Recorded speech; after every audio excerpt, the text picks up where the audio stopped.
我年薪200万，可却坚持和怀孕的妻子 AA 制。妻子挺着8个月的肚子挤地铁，怀孕期间每天都吃泡面。我觉得这很公平，都是成年人，凭什么我要养你？同事说我冷血，我却不以为然。直到孩子出生那天，他递给我一份文件，我拿着文件的手在颤抖。你不是最讲公平了？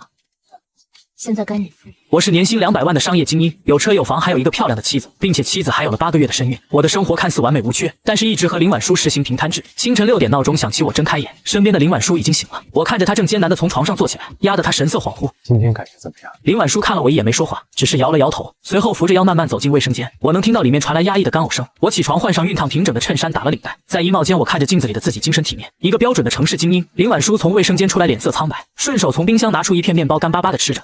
不喝牛奶吗？孕妇专用的奶粉没了，那就去买。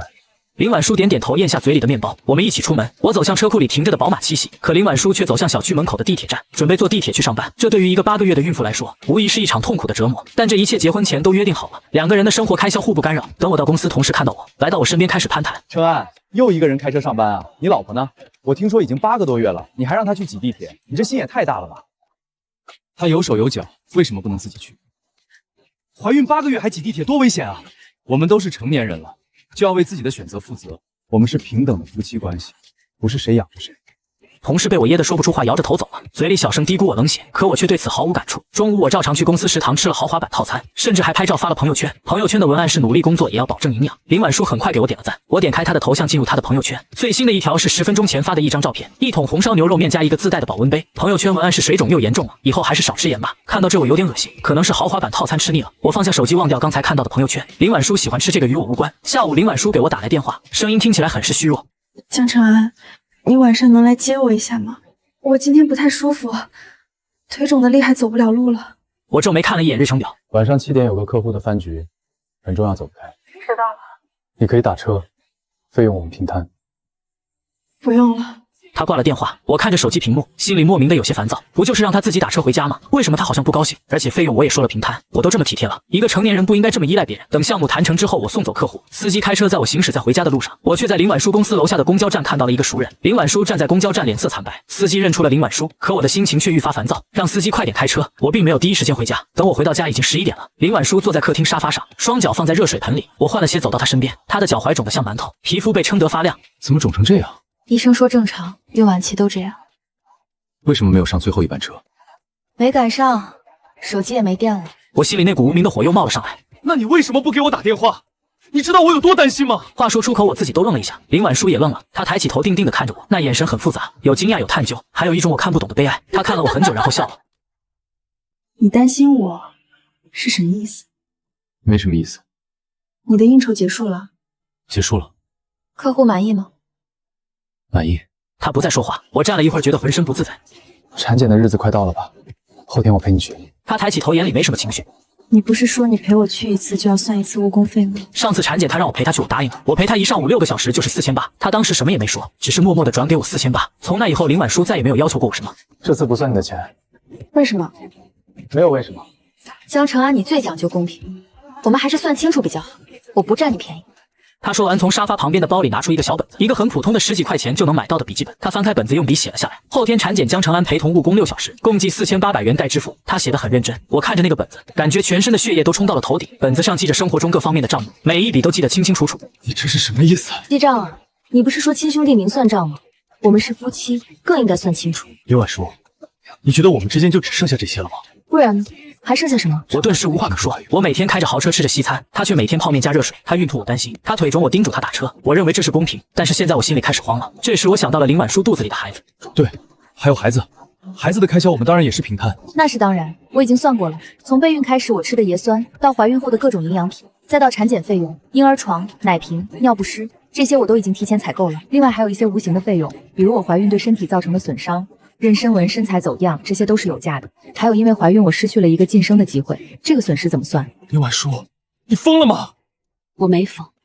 江承安，是你教会我凡事都要讲公平。他说完，把脚从盆里拿出来，用毛巾擦干，然后扶着腰一步一步艰难地走回卧室，没有再看我一眼。我一个人站在客厅里，浑身冰冷。第二天是周末，我醒来的时候，林婉舒已经不在床上了。客厅里传来很轻的说话声，是林婉舒在和她妈妈打电话。妈，我挺好的，你别担心。她也挺好的，对我很好，钱够用，我自己能挣，不用她养。你别过来了，你身体不好，我这里一切都好，真的。我想象电话那头为女儿担心的母亲，心里像是堵着一块大石头。我走出房间，林婉舒正坐在阳台的椅子上，慢慢的折叠着一些小孩子的衣服，阳光给她镀上了一层金色的光晕，脸上的笑意衬得林婉舒很温柔，仿佛昨晚那个拿着账本跟我一笔一笔算账的女人不是她。林婉舒也感受到了我的目光，转过头来。醒了，早饭在桌上，自己热一下。一切都和平常一样，但是我的心里却觉得很是别扭，手中的食物也失了颜色。林婉舒还在阳台忙碌着。婴儿房的东西都买齐了吗？差不多了。花了多少钱？把账单给我，我转给你一半。不用了，那些东西是我买给我的孩子的，跟你没关系。林婉舒，你什么意思？那也是我的孩子。是吗？一个连婴儿床都要 AA 的夫妻，一个连产检劳工费都要跟妻子计算的夫妻。江澄安，你想要的公平不就是这样吗？你独立，我也独立，我们的财产独立，生活是独立，现在孩子也一样，我的孩子我会自己负责。他走进了那间被他布置成婴儿房的次卧，门在我面前轻轻地关上了。我站在原地，感觉自己像个天大的笑话。下午我试图和他沟通，我告诉他平摊制只是我们生活的一种方式，不代表我们没有感情。林婉舒只是静静地听着，像一个没有感情的机器人。最后他只说了一句：江澄安，你说的都对。然后他拿起那个小本子又记上了一笔。下午3点至5点夫妻情感沟通耗时2小时，按本市心理咨询师平均收费标准300元每小时，共计600元。因主要由我方进行情绪价值提供与倾听，此费用由江澄安承担。我看着他一个字都说不出来。夜里，我被一阵急促的呼吸声惊醒。林婉舒蜷缩在床上，捂着肚子，脸色惨白。怎么了？肚子好疼，是不是要生了？我不知道，好疼。去医院，我们马上去医院。等等，又怎么了？我的包，把那个账本带上。我的动作僵住了。什么时候了，你还想着那个破本子？万一要用钱，咱们得记清楚。我看着他额头上豆大的汗珠，还有他那双冷静到可怕的眼睛，一股寒意从脚底直冲天灵盖。我拿起那个账本，手在微微颤抖，感觉有什么东西已经到了临界点，马上就要爆炸了。医院的走廊灯火通明，医生检查后说是假性宫缩，没什么大碍，留院观察1晚就好。我松了一口气，瘫坐在走廊的长椅上。林婉舒躺在病床上已经睡着了，我看着他疲惫的睡颜，心里五味杂陈。先生，去把住院押金交一下。好。我拿出手机准备付钱，就在这时，一只手伸了过来，拿走了那张单子。是林婉舒，她不知道什么时候醒了。5000块，一人一半，你先预付，我记在账上。他说着就从枕头下摸出了那个账本和笔，在医院惨白的灯光下，他的表情平静的让人心悸。他看着我一字一句的问：没问题吗？从医院回家的路上，车里的气氛比西伯利亚的寒风还要冷。林婉舒靠在副驾的座椅上闭着眼睛，手里却紧紧攥着那个账本。回到家，他第一件事就是翻开本子。住院押金5000，我转你2500。他的声音没有丝毫波澜。那一刻，我感觉自己不是他的丈夫，而是他的债务人，不连债务人都不如。我们之间只剩下冰冷的数字和交易。第二天，我花了1上午的时间，联系了一家高端的月子中心和一位金牌月嫂。我已经咨询过了，这家月子中心是全市最好的，营养师、产后康复师、儿科医生24小时待命。这个王阿姨是业内有名的金牌月嫂，经验丰富，非常有耐心。我小心翼翼地观察着林婉舒的表情，像一个等待宣判的囚犯。我希望你和孩子都能得到最好的照顾。林婉舒拿起那些资料，一页一页看得非常仔细。费用呢？月子中心1个月8万，加1个月3万的月嫂，这个钱我来出。我本以为林婉舒会很感动，可当她拿出那该死的本子的时候，我意识到我错了。你的意思是，这11万元属于你单方面的赠与？不是赠与，这是我作为丈夫、作为父亲应该做的。是吗？那为什么之前的产检费、奶粉钱都要算得那么清楚？江澄安，我们之间早就没有应该这2个字。这笔钱可以算作你对孩子的投资，等他成年后，我会告诉他，他父亲在他出生时投资的钱，按照年化5%的收益率连本带息的还给他的父亲。婉舒，你到底想怎么样？我不想怎么样，我只是在用你教我的方式来处理我们之间的公平。那天晚上我做了一个梦，梦见我们的家变成了一个巨大的天平，我们不停地往对方的托盘里扔东西、扔钱、扔账单、扔发票，天平始终保持着诡异的平衡，直到最后他把我们的孩子轻轻地放在了他的那一端，我被高高的抛起，然后重重地摔下，摔进了无尽的深渊。醒来时我浑身都是冷汗，房间里一片漆黑，我听到客厅里有轻微的响动。我走出去看到林婉舒正扶着腰在厨房里喝水，月光透过窗户洒进来，照在她隆起的腹部上。她看到我只是点了点头，然后她从我身边走回了卧室。我们就像住在同一个屋檐下的2个陌生人，被一个账本隔成2个无法触碰的世界。日子在一种令人窒息的平静中划过。林婉舒的肚子也越来越大，行动更加不便，但她从未向我求助过。她自己买菜、自己做饭、自己产检，而那个账本被她放在了最显眼的位置，每天都会在本子上记上今天的账目。我看着本子上密密麻麻的数字，感觉自己的婚姻正在被一笔一笔的凌迟。周末我妈打来了电话，成安啊，婉舒快生了吧？我跟你爸商量了，我们下个礼拜就过去。那一瞬间，我仿佛抓到了一根救命稻草，期待我妈的到来能打破这个家的僵局。好呀，妈，那太好了，你过来吧，我跟婉叔都盼着你呢。挂了电话，我立刻把这个好消息告诉了林婉舒。林婉舒正在阳台修剪一盆绿萝，她没有抬头，没有欣喜，也没有反对，平静的像一潭死水。你不高兴吗？没有，妈要来，我当然欢迎。不过有些事情我们最好提前说清楚。什么事儿？按照我们的原则，她过来是你的需求，不是我的。她是为了照顾你和孩子。那也是你的孩子啊，林婉舒，你非要这样吗？因为是你的妈妈，所以才要算清楚。妈过来会增加家里的开销，伙食费、水电费这些都要重新计算。另外，她的年纪大了，我们不能让她白白辛苦。按照市场上保姆的工资，1个月至少要5000块，这笔钱应该由你来支付。更重要的一点，我坐月子期间需要休息和安静。如果因为婆婆观念不同产生任何情绪摩擦，对我造成的精神损失，这个损失又该怎么计算？我看着他那张曾经让我心动的脸，此刻那张脸上只有冷静和理智，我感觉浑身的力气都被抽空了。我输了，输得一败涂地。我拿起手机，颤抖着给我妈拨了回去。你还是别来了。为什么？婉舒她想去月子中心，都安排好了更专业。我撒了一个连自己都无法信服的谎。程安，说实话，你们是不是出什么事儿了？没有，我们很好。挂掉电话，我瘫坐在沙发上。林婉舒没有胜利者的姿态，也没有丝毫的怜悯。预产期前3天，我接到了公司的一个紧急通知，要去林氏参加一个非常重要的项目竞标会。这个项目我跟了半年，至关重要。我拿着行李箱站在门口，看着正在沙发上叠婴儿衣服的林婉舒，我想跟她说些什么，但话到嘴边却一个字都说不出来。我出差2天。好，账单发我邮箱。我苦笑一下，关上了门。去机场的路上，我心里空落落的。我甚至产生了一个可怕的念头：如果我这次走了，能永远不再回来吗？这个念头只是一闪而过，就被我掐灭了。我还有孩子，无论我和林婉舒变成了什么样，她都是我的孩子。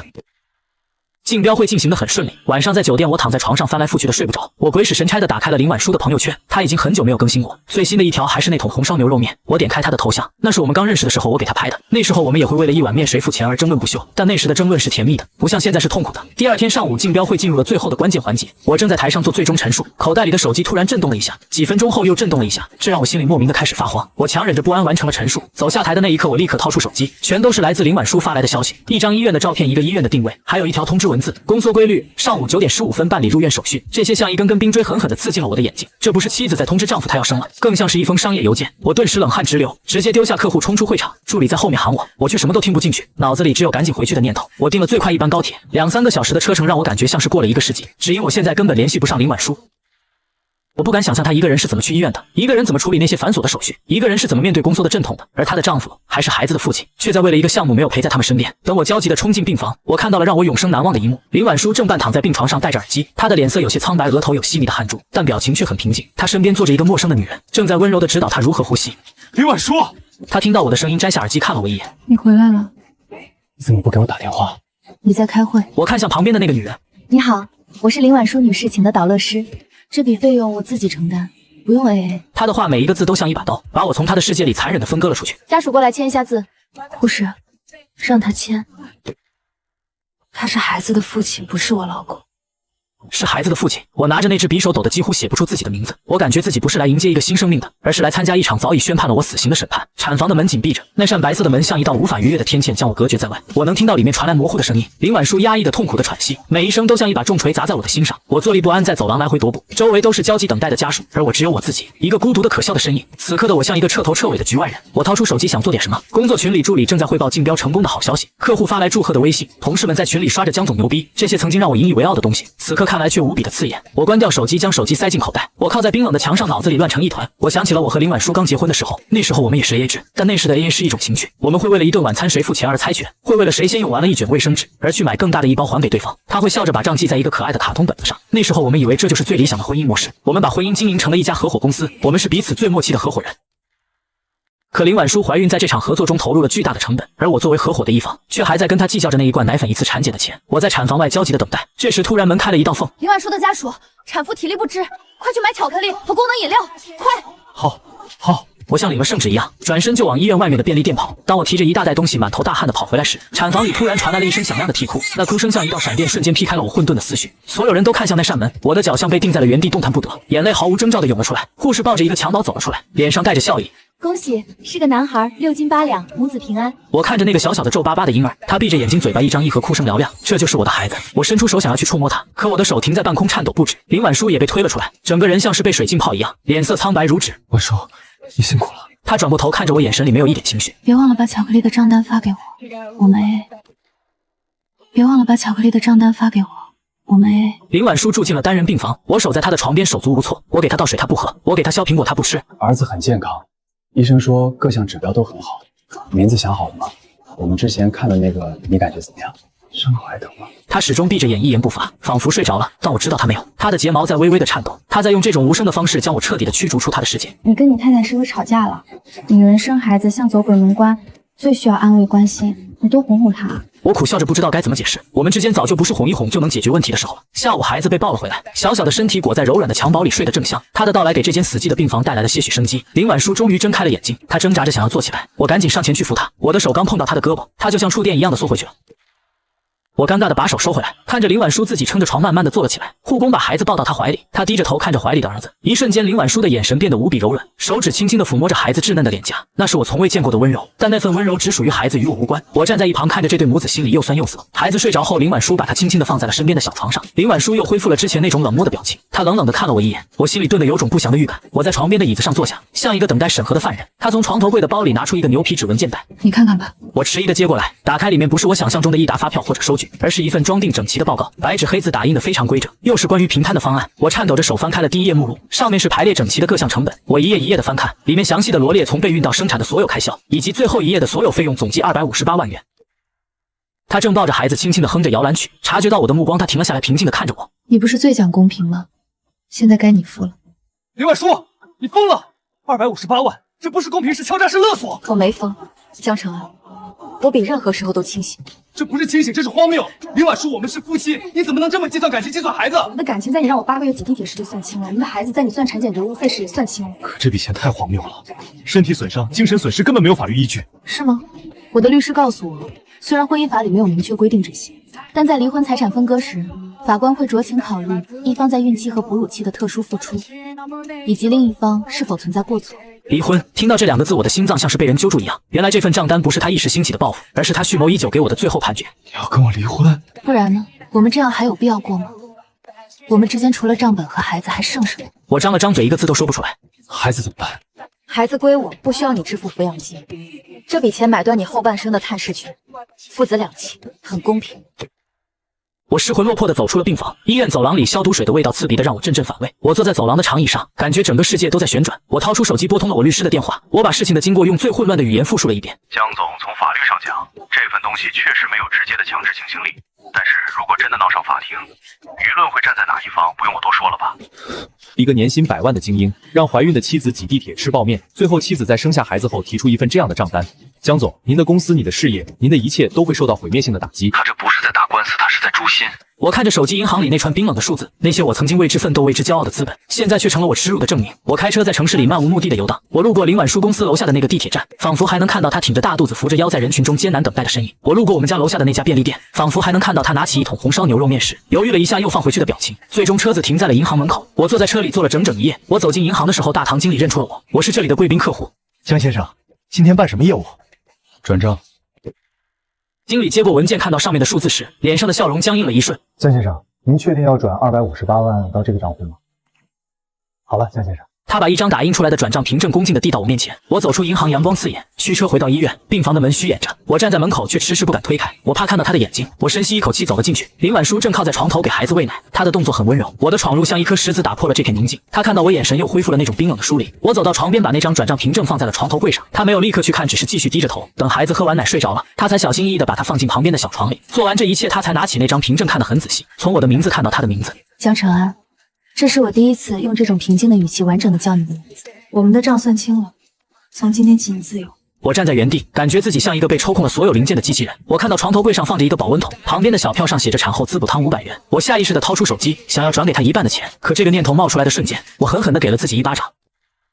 我捂着火辣辣的脸，狼狈地逃出了病房。我回到了那个被称为家的地方，我换了鞋走进客厅，沙发上还放着林婉舒没来得及收拾的孕妇枕，茶几上是各种育儿书籍，地上是一个刚刚拆开的快递箱，里面是成箱的尿不湿。这个家的每一个角落都被他和孩子的痕迹占满了，而我的存在却显得那么格格不入。我的一切都还摆在原来的位置，但他们都像失去了灵魂的展品。我走到次卧门口，房门上贴着可爱的卡通贴纸，我把手放在门把手上，却没有勇气推开。那个温暖的世界是我亲手放弃的。我走回主卧，推开衣帽间的门，左边是我的西装、衬衫、领带，右边是林婉舒的衣服，大多是宽松的棉质连衣裙和孕妇服装，最下面放着几双鞋，其中一双运动鞋鞋边已经磨得有些发黑了，而这双鞋就是她怀孕期间每天穿着去挤地铁的那一双。我蹲下身，伸出手抚摸着那双鞋，我的心像被一只无形的手狠狠攥住。我把脸埋进那堆衣服里，嗅着上面残留的属于她的淡淡气息。一个年薪百万的城市精英，此刻却像个迷路的孩子，蹲在冰冷的衣帽间里嚎啕大哭。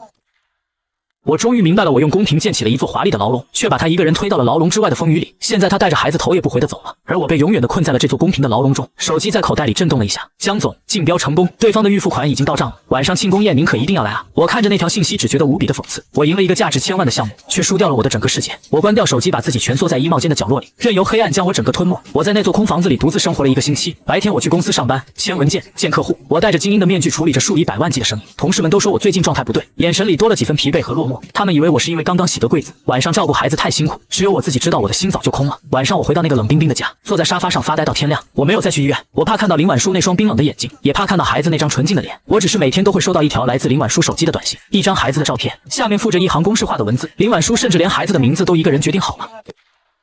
照片上的小家伙一天一个样，从刚出生的皱巴巴慢慢变得舒展白净，在无数个失眠的夜里一遍又一遍的看，看着看着就笑了，笑着笑着就哭了。这天晚上我又一次失眠，我把林婉舒留下的所有东西都装进了箱子。就在我收拾书房的时候，我翻出了一个粉色印着卡通小熊的笔记本。我打开本子，稚嫩的笔记映入眼帘。第一条，江先生负责房贷，林女士负责水电物业，页后面画了一个笑脸。第二条，每周家庭大采购轮流付账，单双号轮流。第三条，外出就餐谁提议谁付钱。第四条，吵架谁先认错，谁就要承包1星期的家务。纪念日礼物价值必须对等，不许耍赖。我一页一页的翻下去，上面记满了我们生活中的点点滴滴。6月7日陈安加班，我点了他最爱的汉堡套餐。7月15日一起看电影，我买票他买爆米花。8月5日七夕节，他送了我一瓶香水，我送了他一个剃须刀。不愧是我持家小能手，那时的 AA 制充满了甜蜜和情趣，是我们之间一个心照不宣的游戏。3月2日我们吵架了。成年人了要为自己的选择负责，我们是平等的夫妻关系，不是谁依附谁。他说的都对，可是我的心为什么这么难受？我的眼泪一滴一滴的砸在本子上。我终于想起来了，在我很小的时候，我的父母就是因为钱而离婚的。我的父亲是赌输光了家里的积蓄，母亲每天以泪洗面。我永远记得那个下雨的夜晚，母亲跪在地上求父亲给点钱给我交学费。你吃我的住我的，这些钱全都是我的，想要钱自己挣去。那一刻，我蜷缩在门后，浑身发抖。我对钱产生了巨大的渴望，也对依附这种关系产生了极度的恐惧。我要我们的婚姻建立在绝对平等和理性的基础之上。我以为我是在保护他，保护我们的婚姻。我现在的行为本质上和我的父亲一样，一样的冷漠，一样的自私。我看着那个粉色的本子，泣不成声。原来我才是那个最可悲、最可笑的人。我现在非常渴望见到林婉舒。我查了林婉舒去的月子中心，讽刺的是，这都是我付的钱。我买了很多东西，大包小包塞满了我的后备箱。车子停在月子中心大门口，我却迟迟没有下去。我不知道该用什么样的表情去面对林婉舒，更不知道该用什么样的心情去拥抱我的儿子。我在车里坐了半个小时，车窗被人敲响。先生，这里不能长时间停车。我如梦初醒，连忙提着那些大包小包的走进了大厅。先生，请问您找谁？我找林婉舒。请问您是？我是孩子的父亲。是江先生吧？林女士交代过，你每周3和周6下午3点到5点有2小时探视时间。我感觉自己不是来见儿子，是来探监，而我就是那个囚犯。今天是周3，现在3点05分，您还有1小时55分钟。我被带到了一间套房的门口，门上挂着一个精致的木牌，上面写着林婉舒女士和江一川宝宝。我深吸一口气，推开了门。林婉舒正坐在窗边的沙发上看着一本书，她听到声音抬起头，看到是我，她没有丝毫意外，只是淡淡的点了点头。我给孩子买了点东西。她指了指墙角，放那儿吧。房间里很安静，我站在房间中央手足无措。孩子呢？在婴儿房，护士在洗澡。我拉过一张椅子，在他对面坐下。我感觉自己的额头在冒汗。就在我快要无法忍受的时候，房门被轻轻地推开了，一个护士抱着一个襁褓走了进来。我的目光瞬间被那个小小的襁褓吸引，那就是我的儿子江一川。他睁着一双乌溜溜的大眼睛，好奇地打量着这个陌生的世界。我的心在那一瞬间被一种无法言喻的情感填满。林婉舒站起身，从护士手里接过孩子，她的动作娴熟而又温柔。宝宝，看看谁来了。她把孩子的脸转向我这边，那双清澈的不含半点杂质的眼睛就那样看着我，我的眼眶一下子就红了。我能抱抱他吗？林婉舒看了我一眼，没有同意也没有拒绝，她只是抱着孩子站了起来，走到我面前。她没有把孩子递给我，而是示范给我看。孩子脖子还软，一只手托头和脖子，另一只手托屁股和腰，要这样轻一点。我伸出僵硬的手，按照她的指示，小心翼翼地把那个小小的身体接了过来。他好软好轻，像一团没有重量的云。我把他抱在怀里，一动都不敢动。我能闻到他身上淡淡的奶香味，能感觉到他温热的体温。然后他伸出一只小小的手，抓住了我的手指。他的手那么小，那么软，力气却大得惊人。那一刻，我的眼泪再也忍不住了，一滴一滴砸在我昂贵的西装上。我抱着我的儿子，我抬起头想对林婉舒说些什么，但当我看到他的眼神时，所有的话都堵在了喉咙里。他正看着我们，眼神里没有感动，没有欣慰，甚至没有半分情绪。我抱着我的儿子，却感觉我和他之间隔得更远了。此后，我每周3、周6下午3点准时出现，5点准时离开，不多1分钟，也不少1分钟。我学会了给孩子换尿布，虽然一开始总是手忙脚乱；我学会了给他喂奶，虽然总是掌握不好奶瓶的角度；我学会了抱着他轻轻地哼唱我早已忘掉的童谣。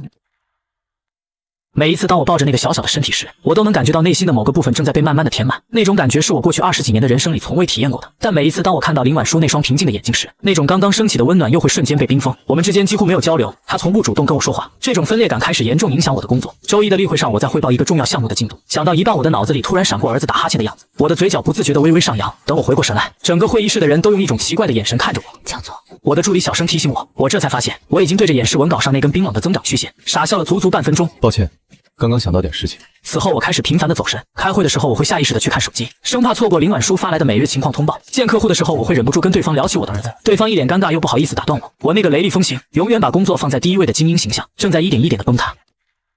同事在茶水间碰到我，江澄安，你最近怎么了？跟丢了魂一样。我苦笑一下，不知道该怎么回答。是不是当了爹太激动了？你老婆呢？出月子了吧？怎么不带出来见见？她还在休养，你可得对人家好点。我跟你说啊，女人坐月子这个仇能记一辈子，现在不好好表现，以后有你受的。我心里一痛，是啊，一辈子。我和林婉舒之间恐怕也要纠缠一辈子，不是因为爱，而是因为那个永远也算不清的账本。下午集团的董事长突然把我叫到了他的办公室。江澄安，你最近的工作状态很不好。上个季度你签下大项目，我很高兴，以为你会乘胜追击，但你看看这个月的报告错漏百出。昨天你连合同报价小数点都错了，财务没发现的话，公司要损失上百万。他把一份文件推到我面前，我看着上面那个刺眼的红圈，脸上火辣辣的。这是我职业生涯中从未犯过的低级错误。你是我一手提拔的，我一直看好你，聪明、果断、有野心，但你最近让我很失望，家里出事了。我低着头沉默不语，不愿承认我那个精英班人生其实是个一戳就破的笑话。我听说你太太生了是好事儿，但真正的男人不会让自己的女人受委屈。我当年创业3天3夜没回家，儿子出生都没赶上，事业才是男人安身立命的根本。他说的这些曾是我深信不疑的信条，我曾经也以为只要事业成功就能拥有一切，但现在我看着他那张写满了成功与威严的脸，我突然想，在他那些没有回家的夜里，他的妻子是不是也像林婉舒一样，一个人孤零零地撑起了整个世界？给你放1周假，回去调整，把家里处理好。我希望假期结束，能看到原来战无不胜的你。他没有把话说完，但我知道他的意思。在这个高速运转的商业世界里，没有人会等待一个掉队的人。我拿着那张假条走出了董事长的办公室，我感觉我那身精心打造的精英铠甲正在出现一道又一道的裂痕。我没有告诉任何人我被强制休假，我像往常一样早上7点出门，把车开到一个陌生的公园，然后在公园的长椅上坐上一整天，看着来来往往的人，每一个人的脸上都带着生活的烟火气，而我像一个被世界隔绝的孤魂。我不敢回家，那个空荡荡的房子会让我发疯。我也不敢去月子中心，因为那不是我的探视时间。我的人生第一次失去了方向。就在我浑浑噩噩的过了2天之后，我接到了我妈的电话。电话一接通，就是她劈头盖脸的质问：江澄安，你是不是当我死了？打了你多少电话，为什么不接？我这才发现我的手机不知道什么时候调成了静音，上面有10几个来自我妈的未接来电。我刚才在开会。开会，你就知道开会。婉舒给你生了儿子，你也不关心，还说你忙不让我们打扰。可你再忙，连个电话都没有。你心里还有没有我这个妈？还有没有你爸？我跟你爸买了明天的高铁票，明天就去看孙子。别来，你什么意思？我的意思是，婉舒怕你们累着，月子中心照顾得很好，你们别折腾了。我们是看孙子，又不是伺候他，折腾什么？澄安，你和妈说实话，你们是不是吵架了？没有，我们好着呢。那婉舒朋友圈怎么一条你和孩子的动态都没有？我给他打电话，他怎么说2句就挂了？妈，你别多想，她刚生完孩子就是累。我不管，我明天必须见到孙子。你不来接，我们自己找过去。说完他就挂了电话。我听着手机里的忙音，浑身冰冷。我一手构建的那个脆弱的谎言马上就要被戳穿了。第2天我不得不去高铁站接他们。我爸还是老样子，沉默寡言。我妈却像一个上了膛的机关枪。你看看你这车里，连个婴儿座椅都没有。他一边说一边从一个巨大的行李箱掏出各种各样的东西。我看着那些东西，心里五味杂陈。车子开回了那个空荡荡的家。家里怎么一个人的东西都没有？你不去陪他们，你一个人住这儿？我一个人住这儿。婉舒的东西呢？怎么衣柜里全是你的衣服？他的东西呢？他说着就冲进了卧室，拉开了衣帽间的门。然后他看到了那个被我收拾出来属于林婉舒的行李箱。他慢慢的转过身看着我，眼神里有震惊，有不解，还有一种了然的神情。你们分开了。他的声音很轻，却像一记重锤砸在我的心上。我再也撑不住了，我所有的伪装在母亲面前都脆弱的不堪一击。我点了点头，眼泪不争气的流了下来。我妈没有骂我，她也没有追问为什么，她只是走过来抱住了我。哭出来就好了。我趴在他的肩膀上，像一个受了天大委屈的孩子嚎啕大哭。我把我所有的委屈、悔恨、痛苦全都哭了出去，哭了很久很久。等我终于平静下来，我妈才拉着我在沙发上坐下，跟妈说说，到底怎么回事？我把我和林婉舒的事情从 A 至开始，到那张258万的账单，原本的都告诉了他。我没有为自己辩解，我只是像一个罪人一样陈述着我的罪行。我说完，客厅里陷入了长久的沉默。我爸在一旁眉头紧锁，一言不发。我妈的脸上看不出表情。过了很久，她才长长的叹了一口气。澄安，你糊涂啊！我一直以为你那么努力的赚钱，是想摆脱你爸带给我们的阴影。我一直以为你跟你爸不一样，可我没想到你只是用另一种方式变成了他。你爸当年觉得女人花他1分钱都是欠他的，而你是觉得给女人花的每一分钱都要有回报，都要算得清清楚楚。你们都是被钱蒙了心。家是讲爱的地方，不是讲理的地方，更不是算账的地方。婉舒是个好孩子，她怀孕那么辛苦，你却连一句关心的话都没有，连一杯热水都吝啬。你让她一个人挤地铁，一个人去产检，你把一个女人对你最后的爱和指望一点点全磨没了。你让她觉得在这个家里，她唯一的依靠就只有她自己。她不是疯了，她是被你逼的，她是在用这种方式跟你做个了断，她是在告诉你，你欠她的这辈子都还不清。母亲的话像一把最锋利的刀，剖开了我血淋淋的内心。是啊，我欠她的这辈子都还不清了。带我们去见她和孩子，我想当面跟她说一声对不起，是我们江家对不起她。我带着父母来到了月子中心楼下，我妈看着那栋金碧辉煌的大楼，眉头紧锁。住在这里一天要不少钱吧？我付的。我们走进了大厅，我熟练地走向前台。我找林婉舒女士。江先生，现在不是您的探视时间。这是我的父母，他们从老家过来，想看看孙子。护士拿起电话给林婉舒打过去。林女士，您的公公婆婆来了。好的，我明白了。江先生，林女士请你们上去。程安，待会儿我跟婉舒说话，你别插嘴。不知道。我领着他们走到那扇熟悉的门前，我推开门，房间里很安静。林婉舒正抱着孩子在床边轻轻地走动，哼着我听不懂的摇篮曲。当她看到我身后的父母时，她的身体明显的僵硬了一下，但很快她就恢复了平静。爸妈，我妈的眼圈一下子就红了，她快步走上前，目光却死死地盯在那个小小的襁褓上。这就是我的大孙子。林婉舒点了点头，把孩子侧过来，好让我妈看得更清楚。长得真好，真俊。我妈伸出手想去摸，又缩了回来，好像怕碰坏了这个瓷娃娃。爸妈大老远过来还带什么东西？快坐吧。她抱着孩子在沙发上坐下，气氛一瞬间变得无比尴尬。我妈几次想开口都不知道该说什么，最后还是林婉舒打破了沉默。妈，你们喝水吗？我让护士送过来。不喝。我妈看着林婉舒，又看了看她怀里的孩子，眼泪终于忍不住掉了下来。我妈哽咽着说不出一句完整的话。林婉舒抱着孩子的手微微收紧了。妈，都过去了。过不去。婉舒，是我们江家对不起你。说，是我们江家对不起你，是我没教好这个混账东西。我今天来不是求你原谅他，他做下的那些混蛋事儿，别说你，连我这个当妈的都不能原谅。我就是想来看看你，看到我的孙子，我想当面跟你说一声对不起。你那么大的肚子，还让你一个人挤地铁吃泡面，我一想心就像被刀剜。你生孩子鬼门关走一趟，她这个丈夫却不在身边。是我们江家没福气，娶到你这么好的媳妇儿却不知道珍惜。我爸坐在一旁，一个劲的用他那粗糙的手抹着眼泪。我低着头，感觉自己像个罪人，正在接受一场公开的审判。林婉舒始终没有说话，她只是静静的听着。可她的身体从一开始的僵硬，慢慢的一点一点的放松了下来。她的肩膀开始微微的耸动，一滴滚烫的泪砸在了孩子的小被子上，迅速的晕开。这是从孩子出生到现在，我第一次看到他哭。他没有擦眼泪，就那么任由他流着。怀里的孩子似乎感觉到了母亲的情绪，小嘴一撇，也跟着哭了起来。我站起身，想要去做点什么。你给我坐下。婉舒，我知道现在说什么都晚了，我只有一个请求，你能不能让他出去，让我们娘儿俩说会儿话。林婉舒抬起头，满眼泪光的看着我，那眼神很复杂，没有了之前的冰冷和疏离，却多了几分疲惫和悲哀。她点了点头，我感觉自己的心脏被狠狠的刺了一下。在最需要沟通的时候，我被驱逐了。我像一个行尸走肉一样走出了那间房，轻轻的为他们关上了门。门关上的那一刻，我听到了我妈的声音：好孩子，别哭了，月子里流泪伤眼睛，有什么委屈都跟妈说。我靠在门外的墙上，听着里面传来的压抑的交谈声和孩子的哭声。我感觉那扇门里是一个家，而我被永远的关在了家的外面。我不知道在门外站了多久，双腿站到麻木，后背靠着冰凉的墙。我爸坐在走廊的长椅上，一口接一口的抽着闷烟，浓烈的烟味弥漫在走廊里，呛得人喘不过气。他看到我掐灭了烟头，叹了口气：你呀。他摇了摇头，想说什么，最终却什么也没说。但他那失望的眼神比任何责骂都更让我难受。我从小就看不起他，看不起他的懦弱，他的无能，他对金钱的贪婪和挥霍。我拼了命的往上爬，就是为了和他划清界限。可到头来，我妈却说我用另一种方式变成了他。原来我从未摆脱过他的影子。房门终于开了，我妈走了出来，眼睛又红又肿。我爸立刻站了起来：怎么样了？我跟婉舒聊了很多，他是好孩子，也是个苦孩子。这些年一个人撑得太累了。他同意我们以后常来看孙子，但是程安，婉舒需要时间。他心里的冰山不是一天动起来，想融化也不是1、2天的事儿。你之前做的那些事儿太伤人了，伤口结了疤，一碰还是会疼。他说他现在只想好好照顾孩子，不想考虑其他的事情。他还说他已经找好房子了，出了月子就搬出去。我的心瞬间沉到了谷底，搬出去这意味着他要带着孩子彻底的从我的世界里消失，那个我们曾经共同拥有的家，他连半点留恋都没有。妈，那我呢？我怎么办？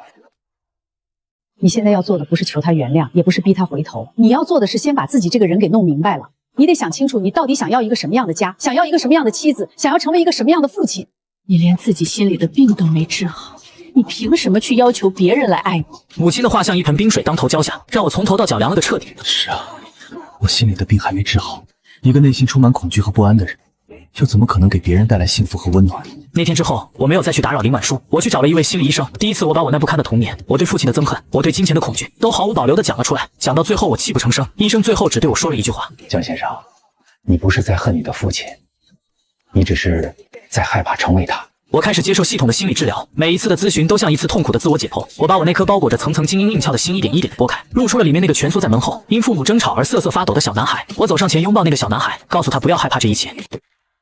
除了治疗，我做的另一件事是去法院。我咨询了律师，以我个人的名义成立了一个信托基金，受益人是江一川。我把名下70%的财产，包括房产、股票和现金都转入了那个基金。我没有告诉林婉舒，我做这件事不是为了向他证明什么，也不是为了赎罪，我只是想以一个父亲的名义，为我的儿子建立一个坚实的、不附加任何条件的后盾，让他的人生永远不必再经历我曾经经历过的那种因为缺钱而带来的恐惧和屈辱。1周的假期结束，我回到公司，我向董事长递交了辞职信，所有人都惊呆了。我放弃了这个我奋斗了7年才得到的位置，放弃了让人艳羡的100万年薪，我接受了公司另一家公司的录用通知，职位和薪水都降了一大截，但工作时间却规律了很多。我可以每天6点准时下班，有完整的周末。董事长找我谈了很久。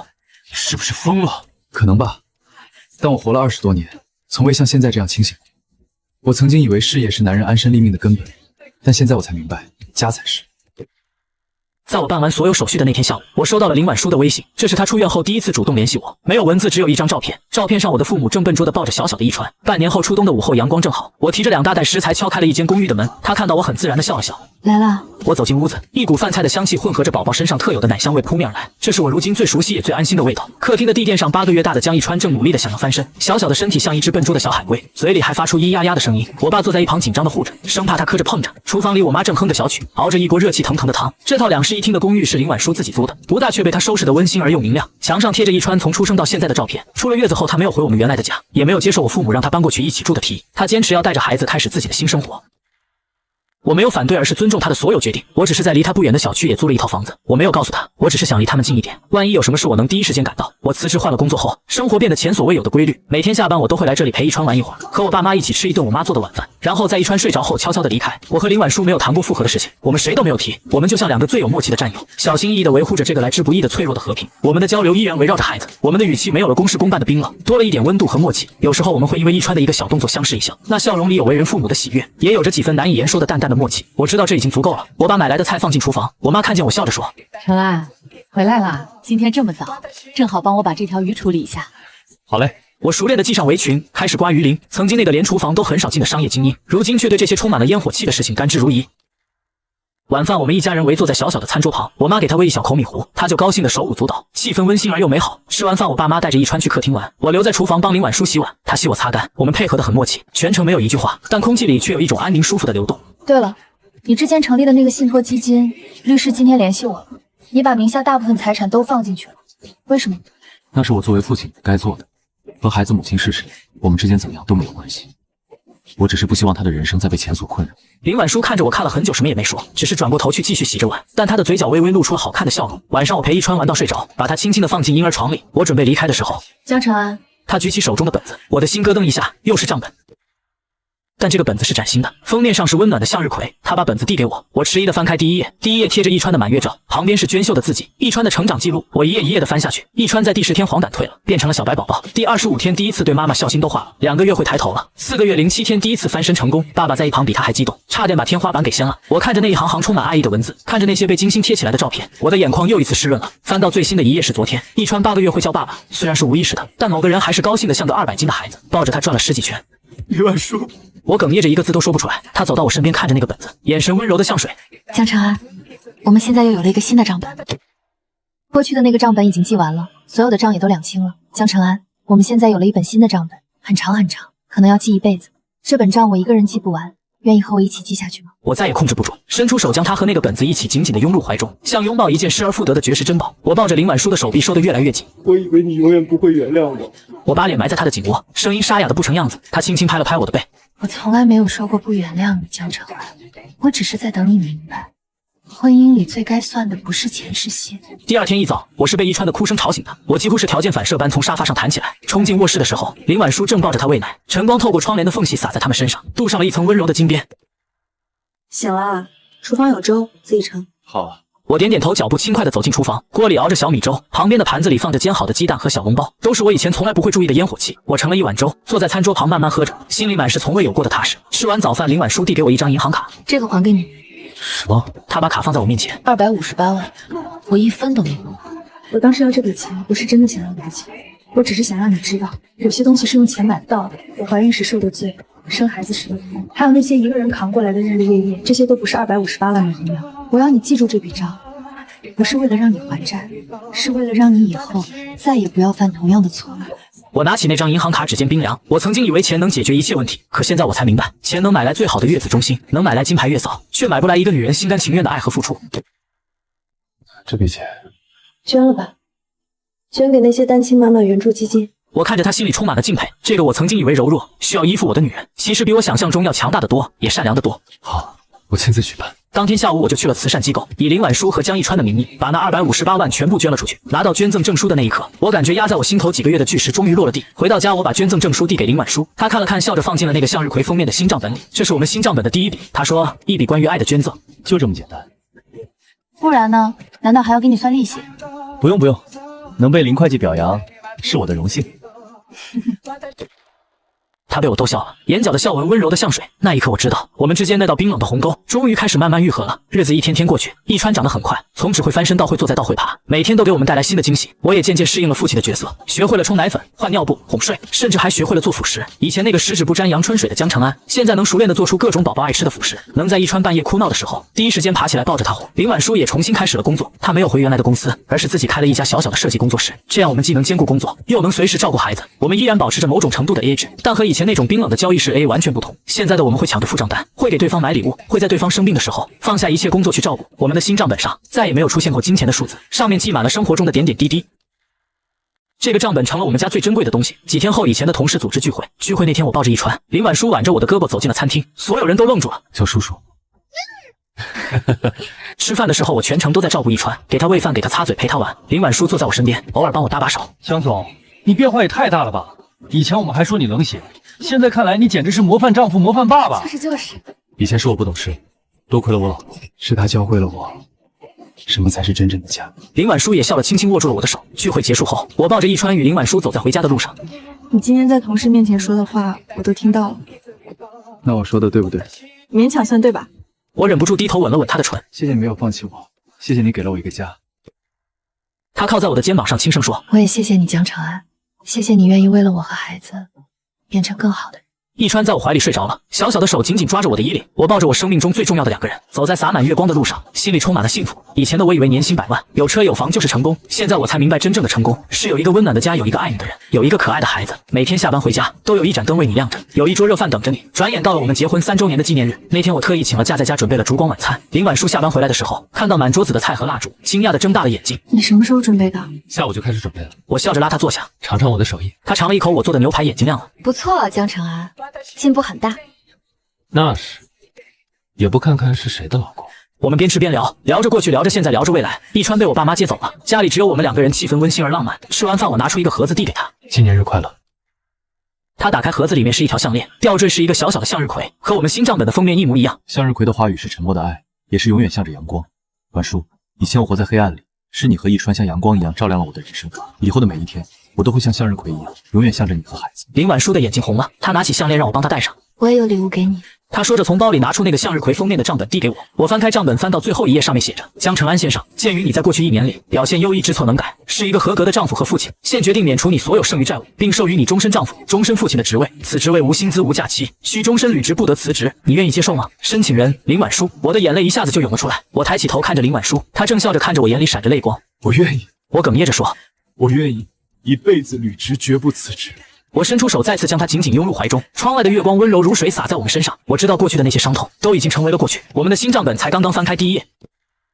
这本账本没有冰冷的数字，没有算计的交易，只有满满的爱和陪伴。它会记录下我们一起走过的每一个春夏秋冬，记录下一川成长的每一个瞬间，记录下我们相爱的每一个日夜。它会很长很长，长到我们白发苍苍，长到一川长大成人。我曾经用最愚蠢的方式，差点失去了我生命中最宝贵的东西，但幸运的是，我还有机会弥补，还有机会重新开始。这一次我不会再算错了，因为我终于明白，婚姻里最好的 AA 制，不是你一半我一半的金钱，而是你爱我一点，我爱你一点。我们一起把日子过成甜的，是你为我遮风，我为你挡雨。我和林婉书之间那份关于爱情的合约或许早已作废，但一份更重要的名为亲情和责任的终身合约合同才刚刚开始。这个新的账本没有数字，没有交易，只有爱和陪伴，而这才是我这一生最值得去经营也最宝贵的一笔财富。这一次我不会再算错了，永远不会。